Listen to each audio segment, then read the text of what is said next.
What's up everybody, Grizzly Games back with another EDH deck profile. Today we're doing Mayael the Anima. She was my very first commander.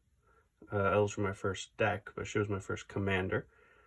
And yeah, I just want to talk about her, showcase the profile. I've been working on this deck since 2013, and I think it's pretty good. So yeah, let's get right into it. So I'll start with her, just Mayael the Anima, 3 CMC, Naya colors, red, green, white. Her 2/3.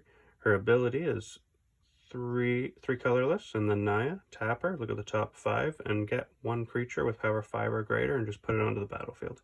Put the rest on bottom in any order. It's very good. You run about 30 targets for this, and yeah, you typically get it off, and they're all very high potency.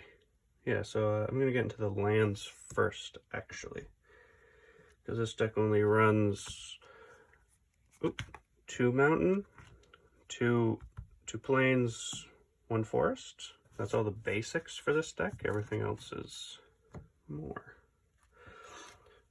Obviously, you don't have to run a bunch of these cards because they're expensive. You can swap them out. But I have Taiga and Plateau, Copperline Gorge, Sun Petal Grove, Sacred Foundry, Temple Garden, Stomping Ground, Cinderglade, and Canopy Vista. These are all my, dual lands. Well, some of them are duals, but you know what I mean. We'll get into fetch lands, because we run the Misty Rainforest, Arid Mesa, Marsh Flats, Windswept Heath, and Wooded Foothills. Just fetch lands. And then we have Command Tower, City of Brass, Mana Conflux, and Jungle Shrine. All of these tap for all of your colors, so that's good. This comes in tapped, but it's actually still a very good card. And then we have Rogue's Passage, Strip Mine. Rogue's Passage a lot of the time you use for one of, well, not one of, you use it for either an Eldrazi, maybe a Blightsteel Colossus or something. You'll see why later. Kessig Wolfrun. Again, when things are huge, you can make them huger. Has trample. You can swing out to kill a player. Temple Garden helps. The two basic mana really helps with Mayael's effect. And Tranquil Thicket, which just in case it's a dead draw later, you can cycle it. And that is the mana base. We'll do instants and sorceries right now. So we have Worldly Tutor, fetches something to the top, so you always get to just pick what you get with Mayael on that. We have a Fracturing Gust, destroy all artifacts and enchantments, and you're getting 2 life per each. Swords of Plowshare, Path to Exile, just spot removal. It's really good. Oh, another thing, because you can get one of your artifact creatures to the top, so that's very good. Beast Within, spot removal. Corazon Grip and Return to Dust to get rid of some pesky artifacts or enchantments. And Boros Charm. Typically you're going to use this because it gives your creatures indestructible. If your opponent wants to board wipe you, you can counter that. Or if you want to board wipe, you can save your own creatures. Sorceries. We have Green Sun Zenith. Typically you're going to get out one of your smaller mana producing creatures. Tooth and Nail, this is just endgame bomb. We run Wrath of God, Day of Judgment, just 2 board clears. This deck doesn't super need it, and a lot of the time your big creatures are doing good stuff for you that these don't come in handy that often. But they're very nice to have at 2. And then Kodama Reach and Sky Shroud Claim, just those are the only 2 mana ramp. Again, some of your creatures do it. You have fetch lands that thin out the deck already. You don't need much, I find, and you have creatures that are going to produce more mana, so yeah. Enchantments. We have Mary's Guile. Just looking at the top so you don't have to draw into a big creature. You can leave it on top, and then you can get it with Mayael. Giving all your creatures haste. Giving all your creatures haste. Giving all your creatures haste. is insane in this deck, believe it or not. When you're playing huge creatures, when you give them haste, it's really good. We run Mirari's Wake, which doubles your mana. It does Vorniclux just for you. Defense of the Heart.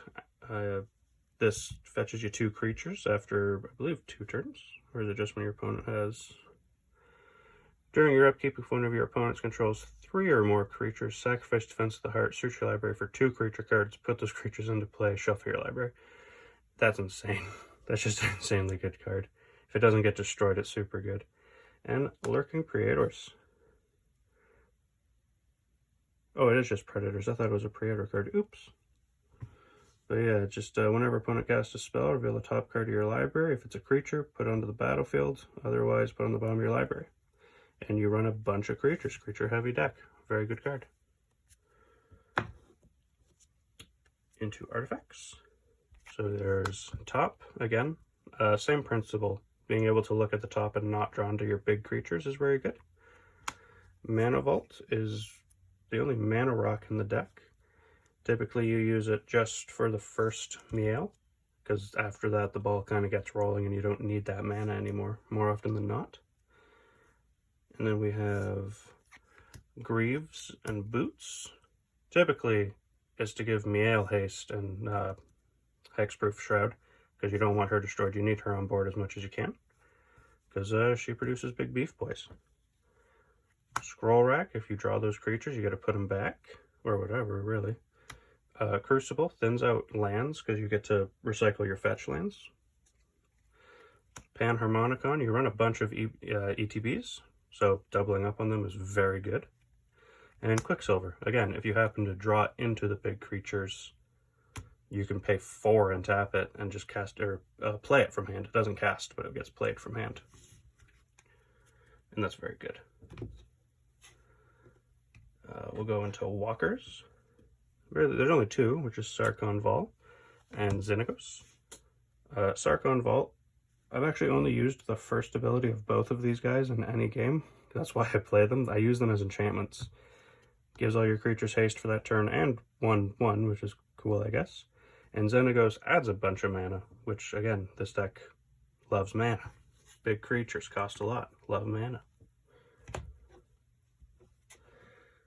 Alright, and now let's get into the juice of the deck, the meat and potatoes, the creatures. So first we're going to go with the non-Mayael targets, which is Birds of Paradise, Fabro Elder, Sakura Tribe Elder, not Vine Mystic. These mana, like you pay 1, tap them, you get all Naya, all 3. Sack them, get a basic. Him, for each color of permanent you control, he taps for 1, so typically you're tapping for all 3 of your colors. And Birds of Paradise is Birds of Paradise, just add 1 mana of any color. Then we have Mayael Elder. He sacks himself, draws a card, and when he's put into the grave, 2 mana, sack him, draw a card, and when he goes into the grave, you search 2 basics to your hand. We have Elvish Piper. It's another of the, what's it called, Quicksilver Amulet. Basically, when he's on board, he's 4 mana for a 1/1, which is not great, but, oops, the camera's not picking him up. Okay. But he tap him for 1 green, just boom, and you play a creature from hand. Again, it doesn't cast, it just plays them. But it's still very good. Seaborn Muse. This lets you be a threat on your opponent's turn. Like, you can do your big swings, like just tap all your big boys, and then she untaps them after, so you have blockers. And some creatures in the deck tap down, so you get bonus effects. And then the endgame bomb, Aurelia War Leader. Oftentimes, she's just better than casting or using a Mayael effect or casting a big creature or something. Getting a double battle phase is just blowing out the game. Like, it's a game ender, right? Like, it's just a game ender. It's just a big bomb. All right, and now into the juice, the biggies. We play him because the Monarch. I just think it's a fun mechanic. I just really like that. Growl Rage Beast, when he comes in, fights a creature, which is really good. And then, yeah, he makes two things fight.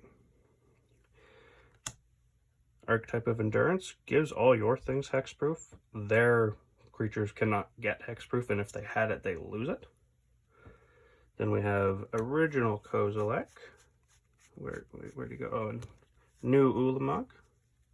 We have Pathriser of Ulamog. We have Void Winnower. And It That Betrays for our Eldrazi. Because, I mean, what kind of deck that revolves around huge creatures is not going to run Eldrazi, right? It That Betrays is, in this deck, actually, weirdly enough, probably the best one. Hellcat Tyrant, believe it or not, I've actually won with his win condition before, which is to have 20 artifacts, and he steals artifacts when he hits. But I've actually won with him like that, so he's cool. Uvarta Hellcat, just doubles, like when he attacks you, for each dragon attacking, you make a 6/6 token, so he just constantly doubles dragons every turn. Which again is really good with the Seaborn Muse, gives you a bunch of 6/6 flying blockers. Sigarda, she has flying hexproof, and you can't sacrifice. Your opponents can't make you sacrifice. We have Sun Titan. Typically, I'm getting back one of my haste enchantments with him, or just maybe one of the smaller creatures, but yeah. He's just good for that, to get something, for like an artifact or something back from grave. Nyx Bloom, and where is he? Forniclex. These are your double and triple mana producers. For those of you that don't know, Nyx Bloom Ancient. When you tap a permanent for mana, it produces 3 times as much. And whenever you tap a land for mana, add 1 mana of any type that land produced. And your opponents, when they tap a land, it doesn't untap during their untap step. And by the way, quick with him, if your opponents have tapped mana when he enters the battlefield, those do untap. He doesn't affect those. It's only the ones that tap while he's on board, just in case you didn't know about Forniclex. We have Green Warden of Mursa, just again, get something back from grave, and then when it dies, it does the same thing. So it's a double E-Wit that you can get with Mayael. Tree Shaker Chimera. It's just all creatures able to block him do so. So when you do big out swings, he's a taunting elf. He's just taunting elf. So you can get a bunch of things to hit people instead. And then when he dies, you draw 3, which is actually pretty cool. Avacyn, she's Avacyn, one of the best cards. Love her. Gives everything indestructible. Godsire, tap, put an 8/8 Naya creature. Basically just put one of him on the battlefield, but without the tap. And he has Vigilance, so you can attack with him and then tap him after. If you have Seaborn Muse, then he untaps. And you can tap him on your opponent's turn. It's all good. It's all good. God Eternal Ronos. When he enters the battlefield, double the power of each other creature you control until end of turn. They gain Vigilance too, which again, Panharmonicon, they double twice, which is super good. And when he's put into, when he dies or is put into exile from the battlefield, you may put it into its owner's library. 3rd from the top. So that means you can get him again with Mayael. You run your Lieutenant, Thundering Baloth, just giving everything 2/2, and Trample is pretty cool. But yeah, that's just pretty basic. Terror of Mount Velis. When he enters the battlefield, creatures you control getting double strike. Again, much like Aurelia, he is like a game ender. Like when he comes in, it's just, and he's just so good. And again, ETB, not cast. It's an ETB. So even if you use Quicksilver, if you use Mayael, he gets his effect. Terestodon. The best thing I've ever heard with him is that your opponent's lands become irrelevant. Because you just pop 3 lands and you give them a 3/3 elephant per, which when you're talking about having your huge creatures, 3/3s are literally nothing. They might as well just have destroyed the lands. It doesn't do anything for them. The boy Blightsteel, if you can make him unblockable, he just literally wins a game because he's an 11/11 with Infect. He's indestructible, he has Trample, and when he dies, you put him back into the deck. It's there's a reason he costs so much, and it's because he's insane. Balefire Dragon, super good against token strategies, just because like when he hits, you do 6/6. So if they're going wide and not big, he just kills them. Like he'll just kill a board.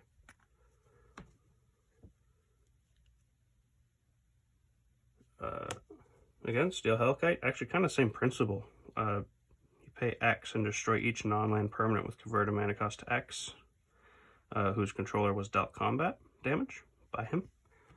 And you can pay like 0 or 1 for X if they have tokens, because tokens have 0 CMC. So again, he's really good against token strategies, but he's also just good against like soldiers or things that have like low CMC. You'll just be like, pay 1. Xenagos, the god. Well, yeah, I mean, we all know what the gods do. But at the beginning of combat, on your turn, another target creature gets XX until end of turn, where X is that creature's power, so he just doubles a creature. Like you can double your Blightsteel to make him a 22/22. It's very good. World Spine Worm, just literally huge, makes 3/5/5s after, and he goes back to library when he dies. Having a recycling 15/15 trample is very good, believe it or not, right? Who would have thought? Then we have Angel of Serenity, who just deals with some problem cards. I mean, when she dies, they get them back, but really, I play her pretty late game to win. Like she's one of the cards where you can play and be like, oh, take out 3 of your things, and now I have enough damage to kill you. Yeah, or I think you can take things out of the graveyard too. Yeah, from graveyard. So if they're playing like a Marin strategy, you can like take out key cards from their grave. So that's pretty good too. Then we have Gisela, who is a win more. I know it doesn't seem like it because like she is just generically good, but she is pretty win more. Like when I play her, I'm typically already kind of taking a game, and then she just doubles all my damage, and just like they might have been at like 4 or 5 health because you know you do a lot just with a couple swings, and then I do like 30 to them. It's just super overkill, but sometimes it's actually pretty relevant, especially if they're playing a deck that wants to like burn you or your creatures. Having it is very good, especially when your creatures are big. It gets you over breakpoints super easy, and doubling your damage is super good. And finally, the last boy, Craterhoof, another game ender. Just giving things that XX is really good, so I might give them like 5/5, maybe 6/6 in this deck. Nothing huge, but that's still a big buff when you look at all the rest of the creatures and their power levels. So yeah, that is the entirety of the deck. Again, I've been building this since about 2013. I love this deck. This deck's super fun. As you can see, it's not budget at all. But I might make a budget version and upload it, because I can probably do this for like 50 bucks, honestly. It's a very cheap deck to make if you want. And yeah, that's it. So hope you liked it. Hope I explained it well enough. And I hope you like, subscribe, and maybe join me for some box openings soon. We're working on that. So yeah, see ya.